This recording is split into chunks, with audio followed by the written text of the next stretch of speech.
yakini dulu bahwa Tuhan kita nggak pernah terlambat. Sekalipun 4 hari dia datang telat, Tuhan Yesus tetap tidak terlambat. Dalam cerita Lazarus ini, sekarang pun Tuhan masih bisa bekerja. Dalam hidup Anda, sekarang juga mujizat masih bisa terjadi. Ya, ayat 17 kita baca sekarang. Maka ketika Yesus tiba, didapatinya Lazarus telah 4 hari berbaring di dalam kubur. Betania terletak dekat Yerusalem, kira-kira 2 mil jauhnya. Waktu Yesus tiba, di mana Lazarus dikuburkan, dia udah 4 hari berbaring di dalam kuburan. Kenapa ya Tuhan kok sengaja telat datang? Kalau kita perhatikan ceritanya, memang Tuhan berlambat-lambat. Bukan karena Tuhan itu lelet, atau Tuhan nggak peduli, atau Tuhan mempermainkan perasaan orang. Enggak. Tapi semua itu indah pada waktunya. Jadi Tuhan yang paling mengerti. Kita ini nggak maha tahu, makanya menurut kita terlambat. Menurut Tuhan tepat waktu. Karena hanya Allah yang maha tahu. Ada sebuah superstisi atau tradisi Yahudi bahwa ketika seseorang mati, roh orang itu seperti gentayangan. Dia antara bumi dan langit, belum nyampe ke sorga, atau belum sampai dibawa Tuhan ke neraka. Gitulah ceritanya. Dia masih berusaha untuk masuk dalam tubuh orang, tubuhnya sendiri. Dia masih mau bangun dari tidurnya atau bangkit dari kematian. Ini bukan apa kata firman ya. Sekali lagi, ini tradisi orang Yahudi atau superstisi mereka. Jadi setelah 3 hari, roh tersebut baru pergi forever. Point of no return. Disitulah keluarga jadi hopeless total. Ini orang mati beneran. Jadi orang Yahudi tunggu 3 hari. Jadi nggak heran kenapa Yesus bangkit pada hari ketiga. Untuk menunjukkan bahwa dia sungguh-sungguh mati dan dia dibangkitkan. Yesus mau berbicara kepada orang Yahudi juga, bukan pada kita-kita seluruh manusia di bangsa-bangsa. Tuhan mau Injil mengena sampai ke dalam hati orang Yahudi dan berbicara dalam bahasa mereka. Ya, ini semuanya adalah hikmat saja. Tentunya ada kedaulatan Allah yang kita tidak bisa selidiki kenapa 4 hari. Jadi nggak ada yang namanya kebetulan. Ini kabar baiknya buat kita. Mujizat yang Tuhan lakukan, sekalipun nampaknya telat atau terlambat, ketika Tuhan nanti laksanakan di hidupmu, adalah sebuah mujizat yang nggak bisa disangkali. It is God's doing, atau pekerjaan tangan Tuhan, tidak dibantu orang. Dan itu juga bukan kebetulan, karena di dalam kamus Tuhan, bukan hanya tidak ada kata terlambat, juga tidak ada kata kebetulan di dalamnya. Ayat 19 bunyinya, di situ banyak orang Yahudi telah datang kepada Marta dan Maria untuk menghibur mereka berhubung dengan kematian saudaranya. Ketika Marta mendengar bahwa Yesus datang, ia pergi mendapatkannya. Marta langsung lari, tetapi Maria tinggal di rumah. Maka kata Marta kepada Yesus, "Tuhan, sekiranya Engkau ada di sini, saudaraku pasti tidak mati." Coba perhatikan kalimat ini. Tuhan, sekiranya Engkau ada di sini, saudaraku pasti tidak mati. Kedengarannya seperti ada sedikit rasa kecewa di dalamnya, diselipkan dalam kalimat tersebut. Anda kerasa nggak waktu dia berkata, "If you were here earlier," kalau Engkau datang lebih dini, Lazarus pasti nggak mati. My brother itu pasti masih hidup hari ini. Kenapa Engkau tiba terlambat? Tuhan, sekiranya Engkau ada di sini, saudaraku pasti tidak akan mati.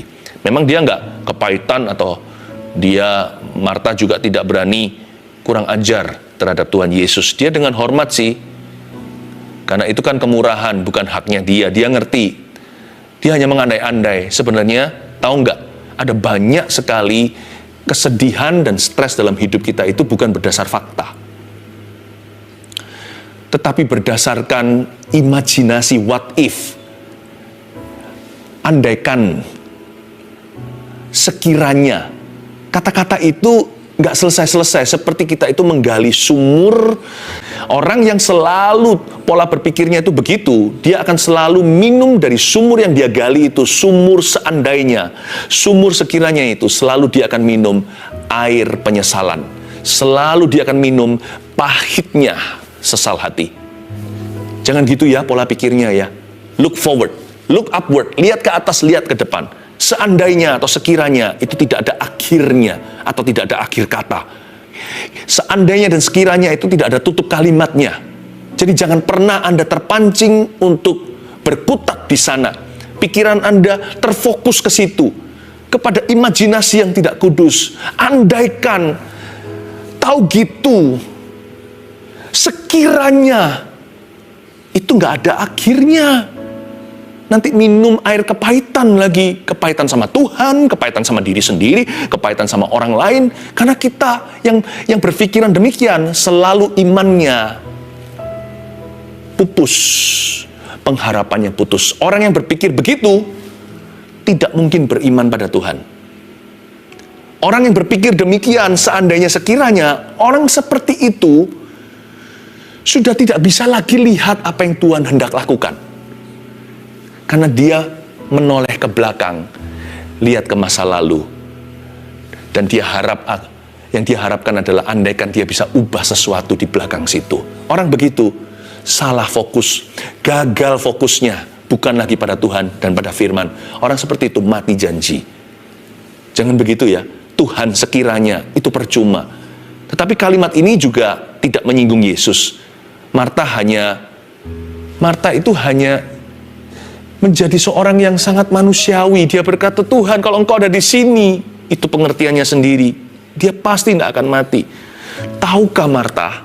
Oh juga begini, saya ingin ngomong sama Anda, bukan hanya Marta, tahukah Anda dan saya bahwa di hadirat Tuhan, kematian tidak lebih kuat, tidak lebih susah untuk dibatalkan atau dipatahkan daripada sakit penyakit. Andai kata Marta tahu, dia tidak akan stres begitu. Sekiranya engkau ada di sini, dia menghendaki hadirat Tuhan agak early, agak dini. Sekarang bukannya Tuhan sudah hadir di depan dia, itu kan juga hadirat yang sama. Kenapa dia menoleh ke belakang? Harusnya dia lihat Yesus yang di depan, bukan? Yang penting kan hadirat Tuhan, ya kan? Kan dia berkata, seandainya engkau ada di sini, dia merujuk ke hadirat Tuhan di belakang situ. Harusnya dia berkata, oh, yang penting kau sekarang di sini bersama dengan kami. Yang penting akhirnya engkau tiba. Sebab asal Tuhan ada di sana, tidak ada kata terlambat. Karena bagi Tuhan dan di hadirat Tuhan, kematian atau sakit 4 hari lalu, sakit parah, atau seminggu lalu masih sakitnya biasa, nggak ada bedanya di hadirat Allah. Sakit bisa sembuh di belakang situ, telat nih, dia sudah mati bisa bangkit. Karena yang membangkitkan itu hadirat Tuhan yang sama. Di hadirat Allah tidak ada penyakit besar, penyakit kecil, penyakit parah, penyakit ringan. Nggak ada. Bagi Tuhan semua sama. Saya pakai jempol saya, ibu jari saya ini untuk bisa membunuh yang namanya semut kecil, semut keranggan, nyamuk atau lalat. Nggak ada bedanya. Karena saya kuat, karena saya manusia. Ibu jari saya lebih besar dari mereka. Di hadirat Allah nggak ada besar kecil. Tiada yang mustahil. Andai kata Marta ngerti dia berdiri di hadapan siapa nih, dia tidak akan berkata, andai sekiranya dulu engkau di situ. Yang penting kan sekarang engkau di sini. Ayo. Saya beritahu kepada Marta, saya bicara pada Marta yang sekarang sedang mendengarkan saya punya renungan. Saya bicara kepada Anda, pria dan wanita yang sekarang lagi putus pengharapan. Yang penting sekarang Tuhan hadir. Jangan berkata sudah terlambat. Karena Anda berdiri di sebuah hadirat. Itu yang mengubahkan the presence of God. Saat Teduh ini bukan program acara. It's a presence. The presence of the Almighty. Bukankah kita bersama-sama berkumpul ini mengharapkan hadirat Allah? Bukan timnya, bukan pembicara, tapi anak Allah, Yesus namanya. Ya, lanjut ayat yang ke-22. Tetapi sekarang pun aku tahu, untungnya ada ini. Saya baca lagi, tetapi sekarang pun aku tahu bahwa Allah akan memberikan kepadamu segala sesuatu yang kau minta kepadanya. Untungnya tidak berhenti di ayat 21. Ayat 22 ada kelanjutannya. Marta cepat berbalik dan hatinya lekas percaya. Dia berkata, tetapi sekarang pun aku tahu bahwa Allah akan memberikan kepadamu. Garis bawahi, tetapi sekarang pun, even now, tetapi sekarang pun. That's the faith.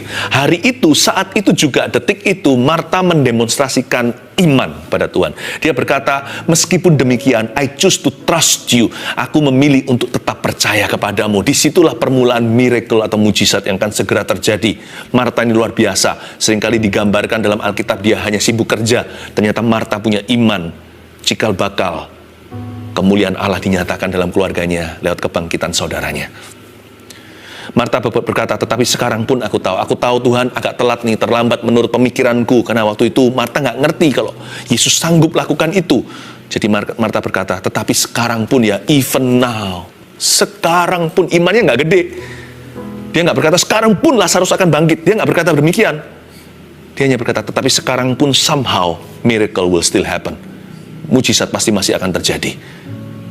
Tapi sekarang pun, garis bawahi, jadikan itu imanmu hari ini ya, apapun yang Anda lalui. Tetapi sekarang pun. Selalu bicara pada diri sendiri. Soul talk atau bicara pada jiwa. Tetapi sekarang pun, hai Philip Mantova, panggil namamu sendiri. Tetapi sekarang pun, hai Jeffrey. Tetapi sekarang pun, hai Sylvie. Tetapi sekarang pun, hai Henry. Even now. Tetapi sekarang pun, Tuhan masih akan melakukan sesuatu. Orang yang punya iman seperti ini, even now, biasanya doanya lebih singkat. Saya tidak berkata waktu saat teduh ya. Waktu saat teduh biar di fix, supaya ada disiplin rohani. Nggak hanya saat teduh begini, tapi saat teduh pribadi. Tapi maksud saya, ketika kita itu meminta sesuatu, atau ketika kita mengklaim sesuatu, lebih singkat kalau kita punya iman seperti Marta, tetapi sekarang pun. Kenapa? Karena kita pasti akan mengeliminasi semua keraguan kita. Kalau kita bisa berkata, even now God will work, tetapi sekarang pun Tuhan akan bekerja. Yang tereliminasi adalah semua keraguan kita. Kebanyakan doa kita itu isinya karbohidrat. Atau lemak bahkan, bukan protein. Isinya itu berlebihan di keraguan. Kebimbangan. Tuhan, apa bisa? Aduh Tuhan, aduhnya lebih banyak daripada ya dan amin. Andai kata orang punya iman kayak gini, doanya pasti powerful. Dan akan ada great power, ada kuasa besar dalam iman yang bisa memindahkan gunung. Hari itu Marta menemukan sebuah rahasia, memindahkan gunungnya. Even now, atau tetapi sekarang pun, Tuhanku akan bekerja. Ayat 23. Kata Yesus kepada Marta, saudaramu akan bangkit. Marta mestinya senang dong, tapi Marta belum mengerti maksud Yesus. Kata Marta kepadanya, ayat 24, aku tahu sih, gitu ya kira-kira, aku tahu bahwa ia akan bangkit pada waktu orang-orang bangkit pada akhir zaman. Marta ngomong, ya aku tahu, aku ngerti bahwa akan terjadi kebangkitan nanti di akhir zaman, ketika kiamat, begitulah bahasa duniawinya. Ketika Tuhan datang. Itu is a distant resurrection atau kebangkitan yang masih jauh. Tapi yang maksudnya Tuhan di sini kali ini adalah mujizat akan terjadi hari ini. Dia kira nanti suatu hari. Ya Tuhan, nanti akan terjadi pada akhir zaman. Jawab Yesus. Ini ayat 25. Akulah kebangkitan dan hidup. Barang siapa percaya kepadaku, ia akan hidup walaupun ia sudah mati. Ini kayaknya nggak nyambung deh. Marta sama Tuhan Yesus ngomongnya itu beda level. Marta bilang, ya ngerti nanti suatu hari akan terjadi kebangkitan. Dia berkata, ya aku bisa nerima lah, aku tidak akan kecewa. Tapi Tuhan mau bawa dia mengalami mujizat now, sekarang. Yang satu bicara tentang a distant resurrection, yang satu berbicara tentang an immediate resurrection. Yang satu bicara tentang kebangkitan yang akan datang, ini kebangkitan sekarang. Nah, jawaban Yesus ini tidak menunjuk ke waktu, padahal mereka bicara tentang timing. Jawab Yesus, akulah kebangkitan. Dia mengarahkan semua perhatian kepada siapa dirinya. Ini luar biasa loh. Yesus tidak berkata, iya, aku akan bangkitkan. Dia berkata, hehe, Marta, sebentar. Pause. Time out. Dia berkata, akulah kebangkitan. Look at me, lihat aku. Akulah kebangkitan, kata Tuhan. Ini hadirat Tuhan. Akulah kebangkitan. Ini powerful sekali, ini luar biasa. Yesus tidak berkata, aku punya kuasa kebangkitan. Dia tidak berkata demikian. Dia juga tidak berkata, nanti aku berdoa pada Bapak akan membangkitkan. Dia tidak berkata demikian. Dia berkata, akulah semua itu. Sejujurnya, akulah kebangkitan itu. Itulah sebabnya orang yang punya Yesus punya kebangkitan. Orang yang kenal Yesus kenal kebangkitan. Dia berkata, akulah semua itu. Yang kau katakan nanti suatu hari dibangkitkanlah, bla bla bla. Akulah semua itu. Jadi gini loh Marta. Tuhan mulai negosiasi dengan dia. Suatu hari cepat lambat, Lazarus toh harus dibangkitkan oleh saya. Apakah sekarang lebih susah membangkitkan dia daripada nanti di akhirat? Mana lebih susah menurut kamu? Aku bangkitkan now atau later? Toh cepat lambat, semua mereka termasuk kamu nanti waktu mati, akan aku bangkitkan. Aku yang membangkitkanmu nanti. Everyone will be resurrected by me, kata Tuhan Yesus. Jadi sekarang aku memberimu satu bonus. Aku bangkitkan sekarang aja ya. Meskipun dia akan mati lagi, tapi tak bangkitin hari ini. Wow, itu rasanya mujizat di depan mata. Tuhan itu baik ya. Ternyata mujizat terjadi bukan karena Marta itu imannya sempurna, tapi karena Tuhan itu panjang sabar sama orang gak beriman seperti kita, seperti Anda dan saya. Ayat yang ke-26. Dan setiap orang yang hidup dan yang percaya kepadaku tidak akan mati selama-lamanya. Hah? Bukankah kita semua akan meninggal dunia? Ini ayat maksudnya apa? Setiap orang yang percaya sama Yesus nih, nggak akan mati selama-lamanya. Ini maksudnya begini loh. Maksudnya, orang-orang yang sudah percaya sama Tuhan Yesus, we can only fear dying, not death itself. Kita mungkin, nggak semua juga sih, tapi mungkin kita bisa takut prosesnya mati. Prosesnya kematian. Ya kan? Beberapa orang yang sakit harus melalui penderitaan. Ada juga orang yang proses kematiannya itu kurang mengenakkan. Ada juga yang kecelakaan. Ya kita nggak imani yang demikian. Tapi kan kita nggak tahu hidup ini. Kita harus selalu siap sih ketemu dengan juru selamat kita. Ketemu dengan yang maha kuasa. Ya kita bisa worry. Itu manusiawi sih. Akan proses kematian itu sendiri. Tapi kita nggak usah takut lagi akan kematian itu sendiri. Siapa nggak takut sih kalau naik pesawat terus jatuh gitu? Kalau apalagi orang yang takut ketinggian, kita nggak imani loh ya sekali lagi. Tetapi kematian itu sendiri tidak mengerikan, karena bagi orang yang sudah percaya sama Yesus dan hidupnya di dalam Dia, death, kematian itu bukan lagi killer, tapi usher. Tahu nggak? Kematian itu bukan lagi killer atau pembunuh, pembinasa. Kematian itu bukan lagi teror. Bagi orang yang belum percaya Yesus, kematian adalah permulaan teror. Tapi bagi orang yang percaya Yesus, kematian adalah akhir teror. Hidup di dunia ini penuh teror. Tapi bagi orang yang di luar Yesus, permulaan teror itu has just begun. Baru ronde 1. Jadi kematian bukan killer, kematian itu ushering me, meng-usher kita masuk ke dalam sukacita Bapa selama-lamanya. Oh haleluya, itu yang dimaksud. Dan setiap orang yang hidup dan yang percaya kepadaku nggak akan mati selama-lamanya. Ayat 27. Lalu sebelum ayat 27, ayat sebelumnya, kalimat sebelumnya, percayakah engkau akan hal ini? Langsung Tuhan akhiri debat. Tuhan tidak tertarik dengan perdebatan. Makanya Tuhan langsung berkata, kamu percaya nggak? Udah gitu aja. Make it simple, ya atau enggak.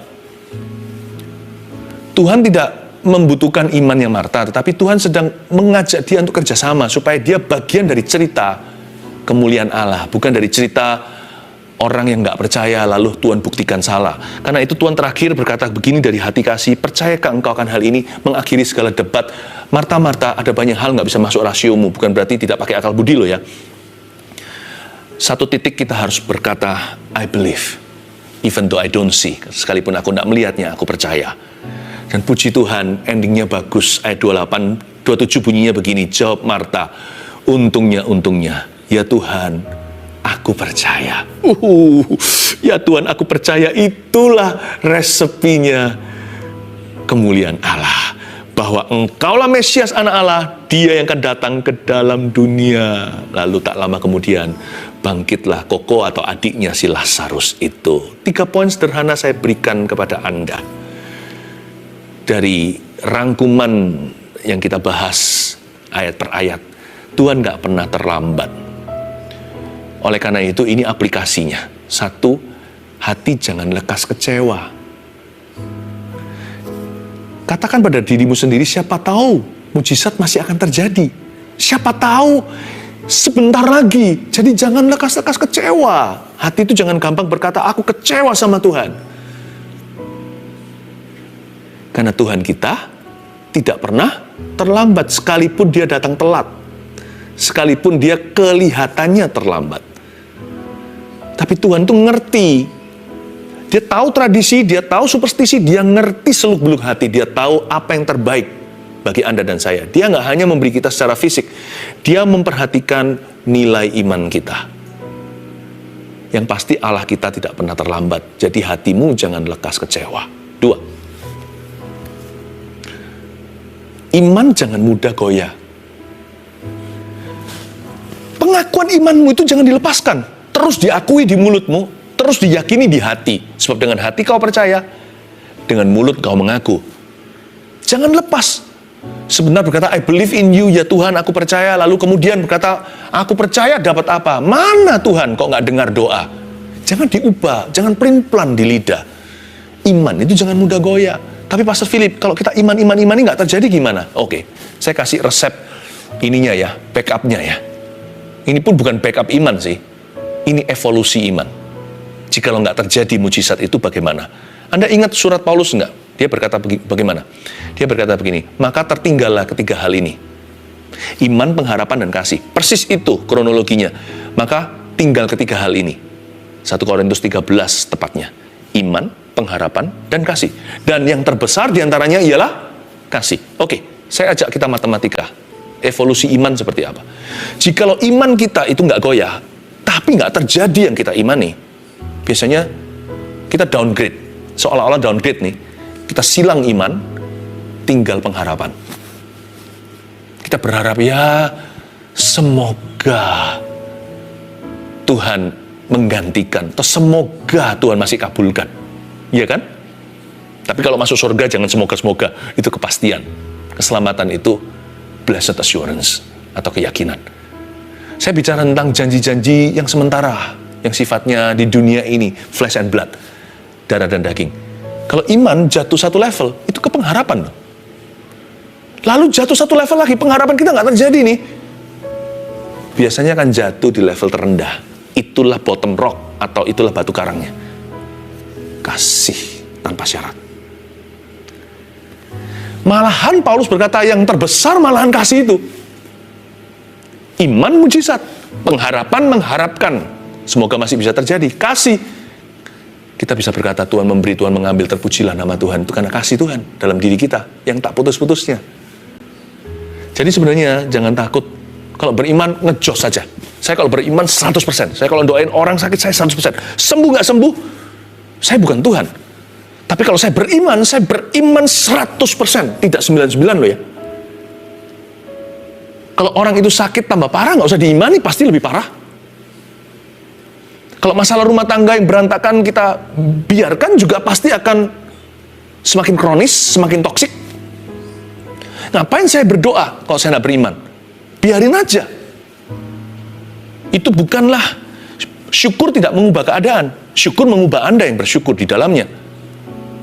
Tetapi iman yang mengubah, iman yang mengalahkan dunia. Kalau saya beriman, baik itu kondisi emosi, kondisi spiritual, kondisi peperangan rohani, rumah tangga, sakit penyakit, pekerjaan, terobosan keuangan, terobosan karir seseorang, atau perubahan hidup, perubahan situasi, perubahan keadaan, penyataan Allah, jawaban doa. Kalau saya beriman full gear, tancap gas. So saya nggak takut kecewa.